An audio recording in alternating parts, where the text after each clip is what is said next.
पिता परमेश्वर, मैं आज फिर धन्यवाद के साथ आपके सामने आता हूँ प्रभु।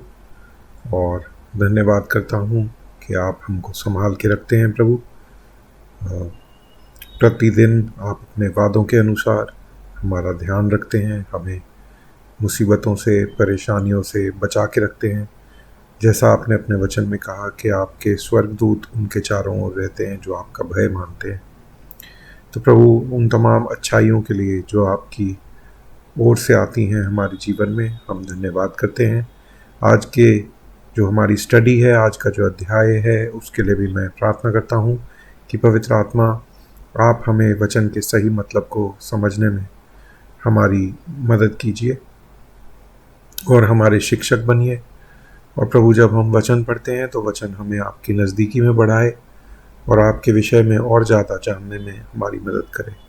पिता परमेश्वर, ये प्रार्थना मैं प्रभु यीशु के नाम से मांगता हूँ, आमीन। दोस्तों, हमने प्रकाशित वाक्य के चौथे अध्याय में पिता परमेश्वर के बारे में हमने देखा, उनकी स्तुति, उनकी प्रशंसा के बारे में। जो स्वर्ग में उनका सिंहासन है, उसके सामने किस तरह से 4 प्राणी और 24 प्राचीन वहाँ पे रहते हैं, और किस तरह जो ज़मीन है वहाँ की वो इस तरह की है जैसे कांच का समुंदर हो, और उनका जो सिंहासन है उससे किस तरह से बिजलियां कड़कती हैं। तो हमने पिता परमेश्वर के महिमा के बारे में, उनकी ग्लोरी के बारे में जो चौथा अध्याय है वो हमने पढ़ा था पिछली स्टडी में। और आज हम प्रकाशित वाक्य उसका 5वां अध्याय देखेंगे जो कि प्रभु यीशु मसीह के बारे में है। और प्रभु यीशु मसीह की महानता, उनकी ग्लोरी और उनकी प्रशंसा के लिए एक तरह से यह अध्याय है। और मेरे को बहुत अच्छा लगता है यह अध्याय, मेरा वन ऑफ द फेवरेट है, क्योंकि इसमें जो आपको इमेजरी दिखेगी ना, तो आप इसको जैसे जैसे हम पढ़ते हैं तो आप अपने मन में एक चित्र बनाते चलिएगा अपने मस्तिष्क में कि क्या हो रहा है। जैसे जहाँ सिंहासन है तो वहाँ सिंहासन को देखिए, जो प्राणी हैं उनको देखिए, जो प्राचीन हैं उनको देखिए, और उनके बीच में आपको प्रभु यीशु मसीह दिखेंगे जब हम इसको पढ़ेंगे। तो आइए हम सीधा वचन में चलते हैं। यहाँ पे इस तरह से लिखा हुआ है, और जो सिंहासन पर बैठा था, मैंने उसके दाहिने हाथ में एक पुस्तक देखी। सिंहासन पर कौन बैठा था? पिता परमेश्वर। तो उनके दाहिने हाथ में एक पुस्तक देखी। किसने? यूहन्ना ने। यूहन्ना को ये दृश्य दिख रहा है। अब ये बातें परमेश्वर जो हैं वो यूहन्ना को दिखा रहे हैं। ऐसा ज़रूरी नहीं है कि जब वो देख रहा है तभी ये चीज़ें घट रही हों, ये घटनाएं घट रही हों तो उस समय स्वर्ग में, लेकिन यूहन्ना को ये दिखा जिससे कि वो लिखे और उसके लिखने से हम इसको पढ़ सकें। ठीक है। तो परमेश्वर के हाथ में, दाहिने हाथ में एक पुस्तक थी जो भीतर और बाहर लिखी हुई थी, और वह 7 मोहर लगाकर बंद की गई थी। फिर मैंने एक बलवंत स्वर्गदूत को देखा जो ऊंचे शब्द से यह प्रचार करता था, इस पुस्तक के खोलने और उसकी मोहर तोड़ने के योग्य कौन है। अब ये यूहन्ना को दिख रहा है, तभी वो अपने आप को कह रहा है कि मैंने एक बलवंत स्वर्गदूत को देखा।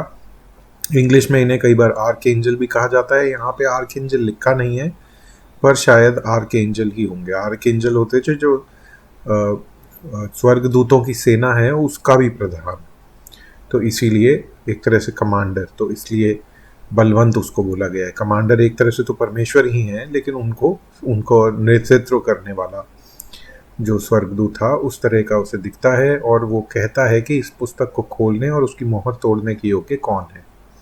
और ना स्वर्ग में, ना पृथ्वी पर, ना पृथ्वी के नीचे कोई उस पुस्तक को खोलने या उस पर दृष्टि डालने के योग्य निकला। तब मैं फूट फूट कर रोने लगा, क्योंकि उस पुस्तक के खोलने या उस पर दृष्टि करने के योग्य कोई न मिला।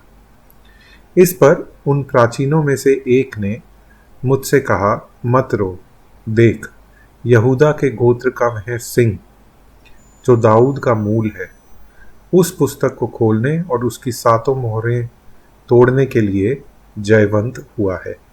यहाँ पे एक सवाल आता है कि ये पुस्तक क्या थी, और मैं ऐसा सोचता हूँ, शायद जब हम आगे पढ़ेंगे तो और क्लियर हो जाए कि ये जीवन की पुस्तक है, और जीवन की पुस्तक में उन लोगों के नाम हैं जो बचाए जाएंगे। तो उन लोगों के नाम जो बचाए जाएंगे उसको खोलने के लिए प्रभु यीशु मसीह के अलावा और कोई योग्य नहीं था। और प्रभु यीशु मसीह, अभी आगे हम पढ़ेंगे तो और क्लियर हो जाएगा कि ऐसा क्यों है। तो जो पुस्तक थी वो जीवन की पुस्तक है, जिसमें लोगों के नाम लिखे हुए हैं जो कि बचाए जाएंगे। ठीक है। तब मैंने उस सिंहासन और चारों प्राणियों, अब यहाँ पे आप एक चित्र अपने मन में रखिए। परमेश्वर का सिंहासन है, चारों प्राणियों और उन प्राचीनों के बीच में मानो एक वध किया हुआ मेमना खड़ा देखा। तो ये देखिए कि एक सिंहासन, बड़ी चीज, चार प्राणी जो कि जिनके बारे में चौथे अध्याय में बताया गया है, और 24 प्राचीन जिनके श्वेत वस्त्र हैं, सिरों पे सोने के मुकुट हैं। तो बड़ी बड़ी चीज़ें, मैग्निफाइड चीज़ें थी, और उनके बीच में एक दीनता दिखती है, एक बहुत ही दीन प्राणी, यानी कि एक मेमना खड़ा हुआ दिखता है। उसके 7 सींग और 7 आंखें थी। ये परमेश्वर की 7 आत्माएं हैं, जिनके बारे में हमने पहले भी पढ़ा था कि वो पवित्र आत्मा की जो 7 गुण हैं उनको दर्शाता है, यानी कि पवित्र आत्मा उनके ऊपर है, जो सारी पृथ्वी पर भेजी गई है। और उसने आकर, मेमने ने आकर उसके दाहिने हाथ से जो सिंहासन पर बैठा था वह पुस्तक ले ली। तब जब उसने पुस्तक ले ली तो वे चारों प्राणी और 24 प्राचीन उस मेमने के सामने गिर पड़े, और हर एक के हाथ में वीणा, धूप से भरे हुए सोने के कटोरे थे। ये तो पवित्र लोगों की प्रार्थनाएं हैं। और वह यह नया गीत गाने लगे, तू इस पुस्तक के लेने और इसकी मोहर खोलने के योग्य है। अब यहाँ पे क्यों, जो मैं पहले बात कर रहा था कि क्यों प्रभु यीशु मसीह योग्य है, क्योंकि तूने वध होकर अपने लहू से हर एक कुल और भाषा और लोग और जाति में से परमेश्वर के लिए लोगों को मोल लिया है। और आगे हम देखेंगे जब एक बड़ी भीड़ दिखेगी, वहाँ पे भी हर कुल, हर भाषा, हर जाति के लोगों में से कोई ना कोई वहाँ पे होगा, और उन्हें हमारे परमेश्वर के लिए एक राज्य और याजक बनाया है। इंग्लिश में जो है वो राजा है, किंग और प्रीस्ट। देखिए ये ट्रांसलेशन का फर्क हो जाता है, किंग्स और प्रीस्ट। यहाँ पे राज्य कर दिया इन्होंने, राजा होना चाहिए था, राजा और याजक। और ये इम्पॉर्टेंट है क्योंकि प्रभु यीशु मसीह भी हमारे राजा हैं और हमारे याजक हैं। राजा से मतलब वो हमारा ध्यान रखते हैं, और याजक से मतलब कि वो हमारे लिए, हमारी जो स्पिरिचुअलिटी है उसका भी ध्यान रखते हैं। राजा जो है वो हमारे फिजिकल नीड्स का, और जो याजक है वो हमारे स्पिरिचुअल नीड्स का ध्यान रखता है। तो इसी तरह से जो इब्रानियों की पुस्तक में हमने पढ़ा था, जिसको इब्राहिम टाइथ देता है, मेल्किजेडेक, और उसका जिक्र काफ़ी किया हुआ है कि Jesus is our priest after the order of Melchizedek. Melchizedek की भी यही खासियत थी कि वो राजा और याजक दोनों था। तो प्रभु यीशु मसीह ने हमारे लिए खून बहाकर हमें परमेश्वर के सामने एक राजा और याजक बनाया है, और वह पृथ्वी पर राज करते हैं। जब मैंने देखा तो उस सिंहासन और उन प्राणियों और उन प्राचीनों के चारों ओर बहुत से स्वर्गदूतों का शब्द सुना, जिनकी गिनती लाखों और करोड़ों की थी। और वे ऊंचे शब्द से कहते थे, वध किया हुआ मेमना ही सामर्थ्य, धन, ज्ञान, शक्ति, आदर, महिमा और स्तुति के योग्य है। कितनी चीजें हो गई? 7 चीजें।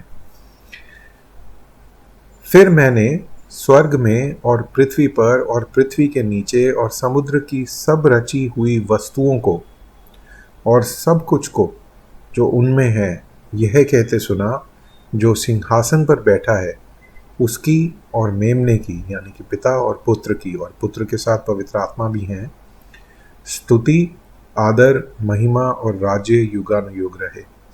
और चारों प्राणियों ने आमीन कहा, और प्राचीनों ने गिरकर दंडवत किया। अब देखिए दोस्तों, यहाँ पे आपको एक स्वर्ग की एक चित्र मिलता है कि स्वर्ग कैसा हो। स्वर्ग, जैसे इंग्लिश में कहते हैं ना, heaven is all about God. यहाँ पे लोग अपनी अय्याशियाँ और अपनी अभिलाषाएं पूरी करने की जगह नहीं होगी। ये परमेश्वर की स्तुति करने की एक पवित्र जगह होगी। और उस समय कोई ये नहीं है कि कोई बोर हो जाएगा या ये सोचेगा कि मैं ऐसा क्यों कर रहा हूँ। हमें शायद अद्भुत आनंद होगा, हम इतने भरे हुए होंगे ग्रैटिट्यूड से और धन्यवाद से कि हम भी उन प्राचीनों की तरह थकेंगे नहीं दिन रात बोलते हुए परमेश्वर का और प्रभु यीशु मसीह का धन्यवाद करते हुए, पवित्र आत्मा का धन्यवाद करते हुए। क्योंकि इस चीज़ को देखिए कि कोई नहीं था योग्य उस किताब को, पुस्तक को खोलने के सिवाय प्रभु यीशु मसीह के। और जब वो पुस्तक को खोलते हैं तो उस पुस्तक में उन लोगों के नाम होंगे जो कि हम हैं, जो बचाए गए हैं। तो अगर वो पुस्तक नहीं खोलते तो हम बचाए भी नहीं जाते, है ना। तो इससे हमें ये आश्वासन मिलता है और एक स्वर्ग का चित्र दिखता है जहाँ पे इट्स ऑल अबाउट गॉड। हमारे विषय में नहीं, ये परमेश्वर के विषय में है स्वर्ग। तो आइए हम धन्यवाद करते हैं। पिता परमेश्वर, मैं एक बार फिर धन्यवाद करता हूँ प्रभु, आप पवित्र हैं और प्रभु इतने महान और इतने अद्भुत होने के बाद भी आप हमसे प्रेम करते हैं और हमको आपने बचाया, इसके लिए मैं धन्यवाद करता हूँ। पिता परमेश्वर, हमें और ज़्यादा अपनी निकटता में रखिए और प्रभु हम यही प्रार्थना करते हैं कि हमें मौके दीजिए कि हम दूसरे लोगों तक भी आपका सुसमाचार ले जाने वाले हों और लोग आपको जानकर आप पे विश्वास लाने वाले हों, ताकि आत्माएं बचाई जाएं। ये प्रार्थना प्रभु यीशु मसीह के नाम से मांगता हूँ, आमीन।